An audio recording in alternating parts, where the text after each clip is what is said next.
वालेकुम दोस्तों, क्या हाल है। मैं उम्मीद करता हूँ कि बिल्कुल ठीक होंगे। आज नेक्स्ट डे मैं वीडियो बनाता हूँ। मेरे चैनल को सब्सक्राइब कर दे और लाइक कर दे ताकि जो भी वीडियो मैं बना सकूँ आपके पास पहुँच जाए। और चलते हैं, वीडियो स्टार्ट करते हैं। शुक्रिया।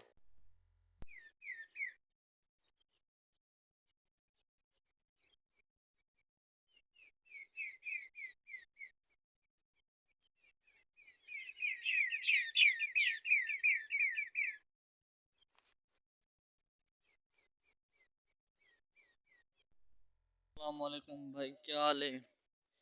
आज मैं आपको आज मैं आपको टॉयल दिखा रहा हूँ कि ये टॉयल वो है जिस पे खेती को पानी आता है और ये लाइट पे चलता है।